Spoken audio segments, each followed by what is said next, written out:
नमस्कार मित्रांनो, या घरकुल लाभार्थ्यांना विहीर मिळणार राज्य सरकारचा मोठा निर्णय. यासाठी आज राज्याच्या माध्यमातून एक नवीन शासन निर्णय सुद्धा आलेला आहे.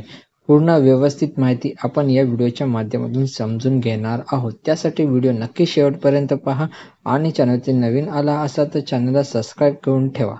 तर मित्रांनो, राज्यातील प्रत्येक कुटुंब लखपती करण्याचा उद्देश महात्मा गांधी राष्ट्रीय ग्रामीण रोजगार हमी योजनेअंतर्गत सिंचन विहिरीची कामे गतीने पूर्ण करण्यासाठी महाराष्ट्र शासन नियोजक विभाग अंतर्गत 8 जानेवारी 2025 रोजी हा महत्त्वपूर्ण शासन निर्णय घेण्यात आलेला आहे. या शासन निर्णयामध्ये आपण थोडक्यात माहिती समजून घेणार आहोत की इंदिरा आवास योजना ही प्रधानमंत्री आवास योजनेमध्ये विलीन करण्यास आलेली आहे.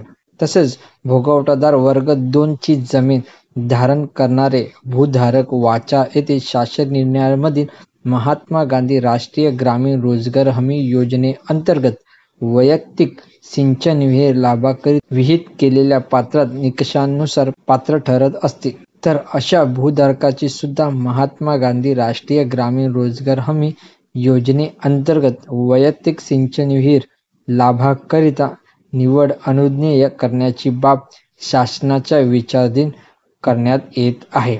त्याचप्रमाणे शुद्ध पत्रिका काय आहे ते आपण एकदा पाहूया. तर उपरोक्त वाचा येथील शासन निर्णयामध्ये मुद्दा क्रमांक 1 लाभधारकाची निवड कशा प्रकारे असणार आहे. तर महात्मा गांधी राष्ट्रीय ग्रामीण रोजगार हमी अधिनियमाच्या परिशिष्ट 1 कलम 1 मधील तरतुदीनुसार खालील प्रवर्गासाठी प्राधान्य क्रमांक सिंचन विहित म्हणून विहिरीची कामे अनुज्ञेय आहे.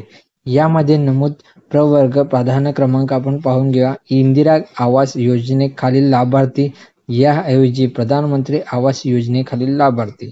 ठीक आहे. त्याचबरोबर उपरोक्त वाचा येथे शासन निर्णयामधील मुद्दा क्रमांक 2 लाभार्थ्यासाठी पात्रता काय असणार आहे. उपरोक्त विहित केलेल्या पात्राच्या निकषानुसार भोगवटादार वर्ग 2 ची जमीनधारणा करणारे भूधारक पात्र ठरत असेल तर त्याची वैयक्तिक सिंचन विहीर लाभाकरिता निवड करण्यात येणार आहे, असं इथे स्पष्टपणे सांगण्यात आलेले आहे. जर हा तुम्हाला शासन निर्णय पाहिजे असेल किंवा वाचायचा असेल त्यासाठी www.maharashtra.government.in या संकेतस्थळावरती हा उपलब्ध करण्यात आलेला आहे. धन्यवाद मित्रांनो.